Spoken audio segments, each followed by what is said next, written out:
This one's wife, pushing Harry out again.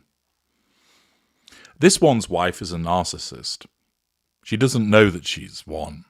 She doesn't know that the way that she thinks and the way that she feels is all generated, when it comes to her involvement with other people, by her narcissism, so that she's compelled to assert control over other people, nullify threats to control, and maintain control. She doesn't realize that her narcissism needs to make her provoke other people to get reactions out of them. Accordingly, she thinks that she loves people, but that's simply her narcissism causing her to feel what she believes is love in order to compel her to behave in a particular way, so that she brings that person under control and extracts fuel from them by way of their responses to her relevant overtures. She doesn't understand that she essentially creates an image of herself by taking the characteristics from other people.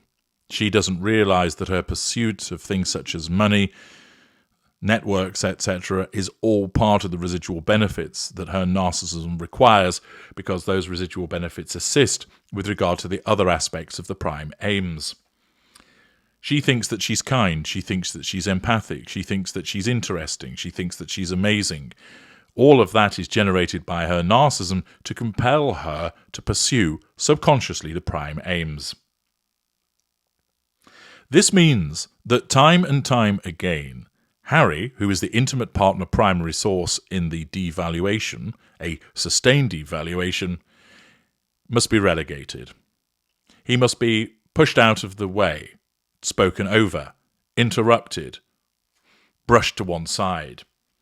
We have seen multiple incidents where she engages in this behaviour, where with sharpened elbows she gets in front of Harry for the purposes of making sure that it's all about her.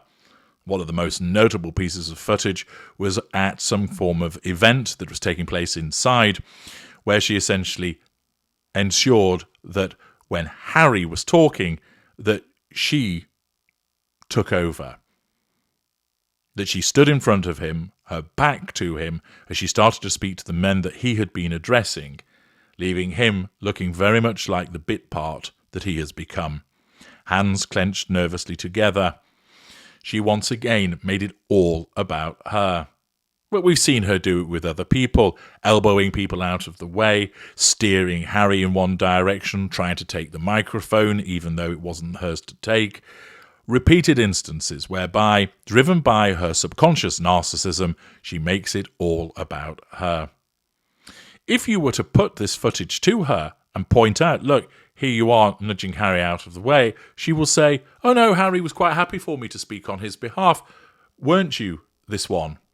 And of course, Harry, as the simp that he has become, would meekly nod, demonstrating that he's under control and that your suggestion has now been rejected as a consequence of you being triangulated with Harry.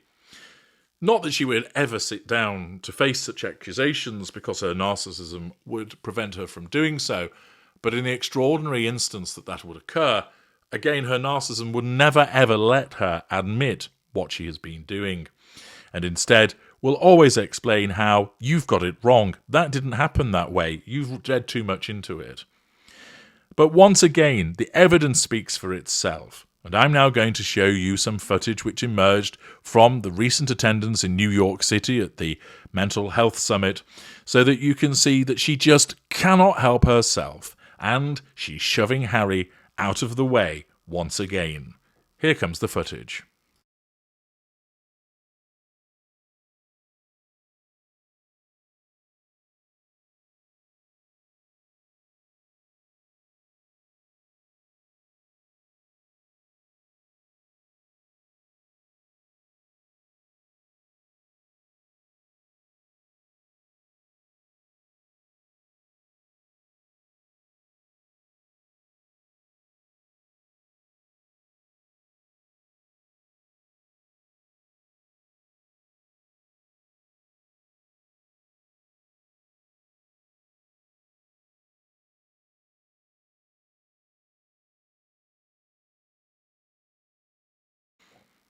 the footage has been slowed down so that you can savour in all its glory her activity.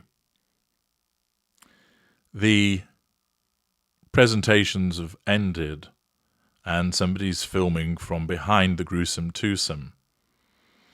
As people are exiting, they're coming over to say goodbye and shake hands. Harry shakes hands with a gentleman who's facing towards the camera.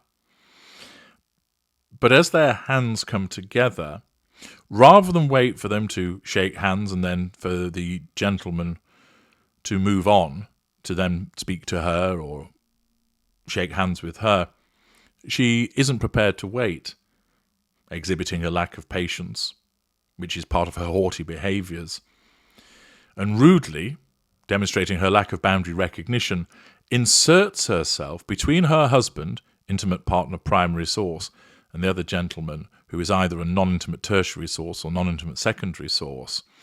And while they're still shaking hands, she barges in for the hug. This gentleman might not want her to be hugged. After all, does she really know him? He might be vaguely known to her.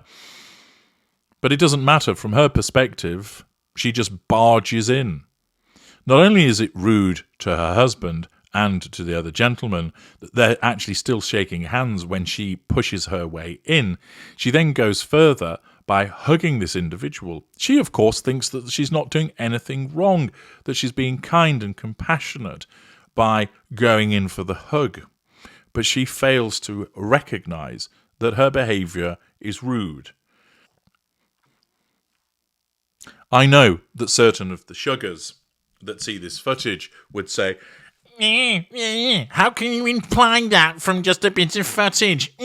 She's just giving him a hug. Because, quite frankly, they are morons.